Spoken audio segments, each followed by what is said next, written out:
इस वीडियो में construction of analytic function के टू मेथड्स को डिस्कस करूंगी। फर्स्ट जो है that is the Milne Thomson method and second जो मेथड है that is the exact differential equation. तो बेसिकली हमें अगर रियल पार्ट गिवन है किसी फंक्शन का, उसके कॉरस्पॉन्डिंग हमें एनालिटिक फंक्शन बनाना है, या फिर हमें किसी फंक्शन का इमेजिनरी पार्ट गिवन है उसकी हेल्प से हमें अगर पूरा का पूरा एनालिटिक फंक्शन बनाना है, तो उसके दो मेथड्स हैं जो इस वीडियो में डिस्कस करूंगी। सो फर्स्ट जो मेथड है that is Milne Thomson method.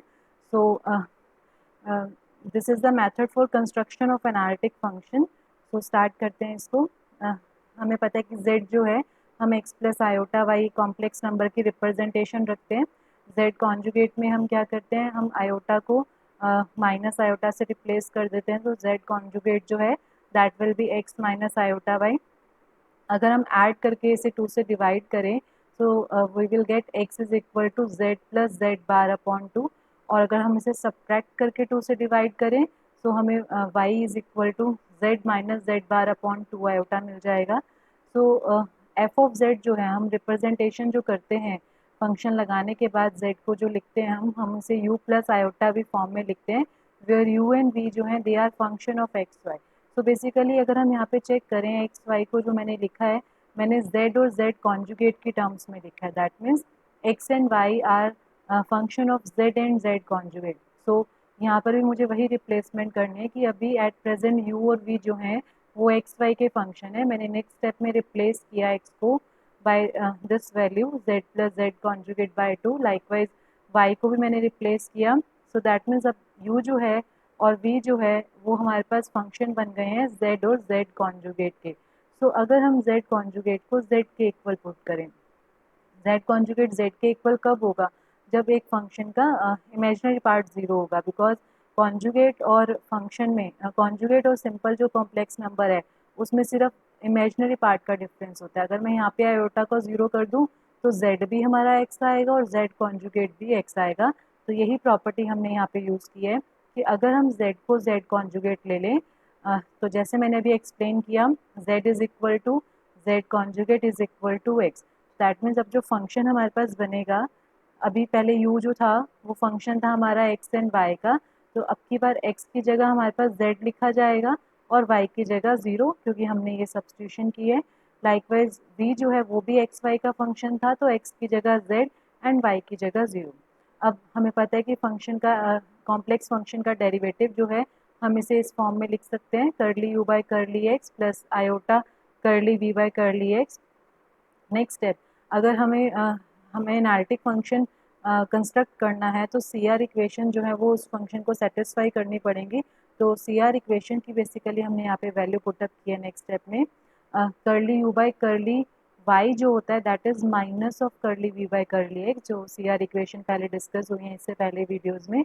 तो यहाँ पर भी हमने सेम चीज़ की है, हमने v को बेसिकली हटाना है, बिकॉज हम जो भी डील कर रहे हैं हम उस मेथड को डिस्कस कर रहे हैं जहाँ पर हमें रियल पार्ट जो है फंक्शन का वो गिवन हो। तो जहाँ पे v था curly v by curly x में इस टर्म पे मैंने सी आर इक्वेशन का यूज़ किया। तो using C R equation curly v by curly x जो है that is minus of curly u by curly y. So next step हमने इंटीग्रेशन की, इंटीग्रेटिंग बोथ साइड, तो लेफ्ट हैंड साइड में derivative हट जाएगा, राइट हैंड साइड में इस तरह से इंटीग्रेशन का सिंबल आ जाएगा, विद रिस्पेक्ट टू z हम लोगों ने इंटीग्रेशन करनी है एंड प्लस में c आ जाएगा। अब हम क्या करें, जैसे हमने यहाँ पे अभी जो ऊपर डिस्कशन किया है y को 0 पुट किया और x को z, तो curly u by curly x को अगर हम y को 0 लें और x को z ले तो एक फंक्शन से हम रिप्रेजेंट कर रहे हैं कि curly u by curly x की value at y is equal to 0 and x is equal to z will be represented by phi 1 z, 0। Similarly curly u by curly y की भी कुछ वैल्यू होगी जिसे मैंने रिप्रेजेंट किया phi 2 z, 0।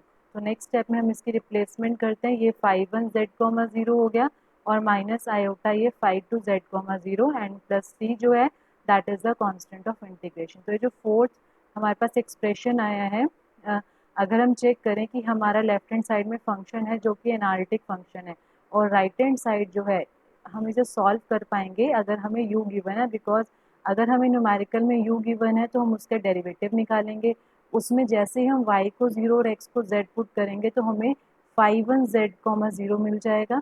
Similarly उसी u का डेरिवेटिव जब विद रिस्पेक्ट टू y लेंगे और उसमें y को 0 और x को z पुट करेंगे तो φ2 मिल जाएगा। दोनों के दोनों z के फंक्शन होंगे एंड लास्ट स्टेप पे हम इसकी इंटीग्रेशन कर सकते हैं। तो जो फाइनल आंसर आएगा that will be a analytic function. तो ये अभी जो डिस्कस किया है मैंने वो डिस्कस किया जब हमें फंक्शन का रियल पार्ट मीन्स अगर u गिवन है। सिमिलरली अगर फंक्शन का इमेजिनरी पार्ट गिवन है तो सिर्फ थोड़ा सा चेंज करना है कि अब की बार हमें u को हटाना है। तो ये जो स्टेप है इस स्टेप पे अब की बार इस टर्म को रिप्लेस करना है सो डेट सारा एक्सप्रेशन हमारा v में आ जाए। तो curly u by curly x का जो CR इक्वेशन में फॉर्मेट होता है that is curly v by curly y। तो अब की बार मैंने जो फिफ्थ इक्वेशन लिखी है वो सारी की सारी इक्वेशन मैंने v के फॉर्मेट में लिखी है मीन्स इमेजिनरी पार्ट के कॉरस्पॉन्डिंग लिखी है। Again using the same steps फिर से वही इंटीग्रेशन करनी है। तो v की विद रिस्पेक्ट टू y जो वैल्यू है मैंने उसे साई1 से सपोज रिप्रेजेंट किया। न्यूमेरिकल्स के लिए ये वैल्यूज़ को लर्न रखना पड़ेगा and curly v by curly x जो है मैंने उसे साई2 से रिप्रेजेंट किया तो ये एक्सप्रेशन आया। सो अगेन अगर हमें v गिवन है न्यूमेरिकल्स में तो हम साई1 और साई2 फाइंड आउट कर पाएंगे उनकी वैल्यू यहाँ पे पुट करके इंटीग्रेशन अगर हम कर देंगे with respect to z so we will get a analytic function. तो इस तरह से हमने मिलने थॉमसन मेथड को जो है वो किस तरह से यूज़ करना है वो हमने डिस्कस किया। यहाँ पे केसेस भी बने हुए हैं कि वर्किंग रूल क्या है अगर हमें u गिवन है जैसे मैंने अभी एक्सप्लेन भी किया अगर रियल पार्ट गिवन है find the derivative put x is equal to z y is equal to 0 so as to get φ1 and φ2। तो जैसे φ1 एंड φ2 मिलेंगे इस फॉर्मूला की इंटीग्रेशन करनी है तो हमें एनालिटिक फंक्शन मिल जाएगा। लाइकवाइज द सेकेंड केस कई बार क्या होता है कि ना तो हमें रियल पार्ट गिवन है ना हमें इमेजिनरी पार्ट गिवन है। तो उस केस में हम क्या कर सकते हैं अगर मान लो हमें दोनों का डिफरेंस गिवन है कई बार न्यूमेरिकल्स में ऐसा भी होता है वैसे तो रियल और इमेजिनरी वाले ही ज़्यादा आते हैं। अगर सपोज हमें दोनों का डिफरेंस गिवन है मीन्स रियल और इमेजिनरी पार्ट का डिफरेंस गिवन है तो थोड़ा सा हमें चेंज करना है। कैसे चेंज करना है हमने एफ को लिखा u प्लस आयोटा v दोनों साइड आयोटा से इसे मल्टीप्लाई किया उसके बाद दोनों इक्वेशंस को ऐड किया तो यहाँ से एक न्यू फंक्शन हमने बनाया कैपिटल एफ ऑफ जेड जो है मैंने इसे रिप्रेजेंट किया 1 plus iota f of z u minus v capital u बन गया u प्लस वी जो है वो कैपिटल v मीन्स हम लोग सारा का सारा जो काम करेंगे वो कैपिटल लेटर्स पे कर लेंगे एक बार means f of z capital f of z is equal to capital u plus iota v। अब अगर हमें u माइनस वी गिवन है फॉर एग्जाम्पल सो अगर u माइनस वी गिवन है मीन्स मुझे कैपिटल u गिवन है means मुझे capital f z वाले फंक्शन का रियल पार्ट गिवन है। हम लोग बिल्कुल सेम केस 1 की तरह आगे प्रोसीड करेंगे तो हमें कैपिटल एफ जेड जो है वो हमें मिल जाएगा एंड लास्ट स्टेप पे स्मॉल एफ जेड जो है वो हम कैसे निकालेंगे जो कैपिटल एफ जेड हमने केस 1 का यूज़ करके फाइंड आउट किया होगा उसको सिर्फ 1 प्लस आयोटा से डिवाइड करना है। सिमिलरली अगर हम इसका फोर्थ केस डिस्कस करें अगर हमें u प्लस वी गिवन है u प्लस वी गिवन होने का मीनिंग अब की बार हमें इमेजिनरी पार्ट गिवन है। सो अगेन हम लोग कैपिटल एफ ऑफ जेड पे वर्क करेंगे अब की बार केस सेकेंड अप्लाई करेंगे जो भी डिस्कस किया एंड लास्ट स्टेप में हम लोग स्मॉल एफ जेड को लिखेंगे f of capital f of z upon 1 plus iota. तो इस तरह से 4 केसेस डिस्कस किए हैं मिलन थॉमसन मेथड के। नेक्स्ट जो मेथड है that is the exact differential method जो सेकेंड मेथड है to construct an analytic function. So suppose करते हैं कि एफ जेड जो है u plus iota v is analytic and u is known. Again यहाँ पर भी हम फर्स्ट केस लेके चलते हैं कि अगर हमें फंक्शन का रियल पार्ट गिवन है तो ये हमें पता है कि हम टोटल डेरिवेटिव कैसे लिखते हैं अगर v हमारा एक्स वाई का फंक्शन है तो हम dv को कैसे लिख सकते हैं curly v by curly x d x plus curly y by curly y d Y.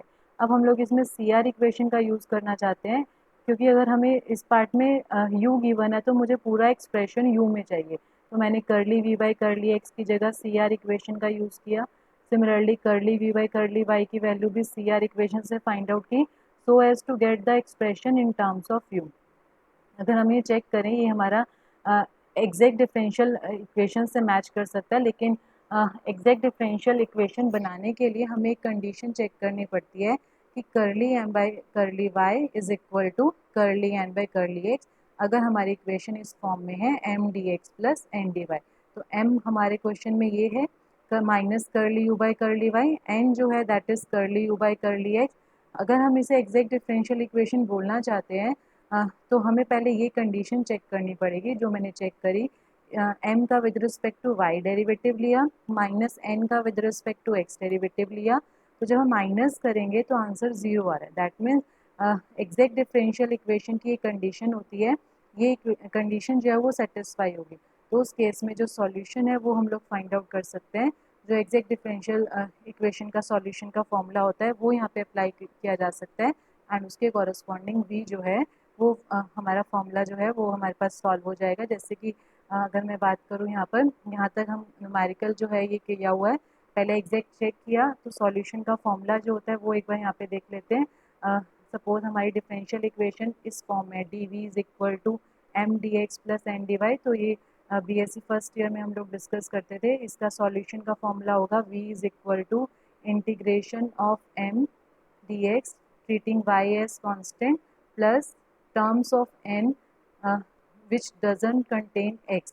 so क्या फॉर्मूला है, v is equal to integration m dx, और ये जो इंटीग्रेशन होती है इसमें हम y को कांस्टेंट रखते हैं, प्लस n की हमें वो टर्म्स लिखनी होती हैं जिसमें x इन्वॉल्व नहीं है, तो वो वाली टर्म्स की integration with respect to y plus c। तो ये सॉल्यूशन का जो फॉर्मूला है वो हम लोग डिस्कस कर सकते हैं और सॉल्व कर सकते हैं। तो इस तरह से मैंने दो मेथड्स को डिस्कस किया to construct an analytic function.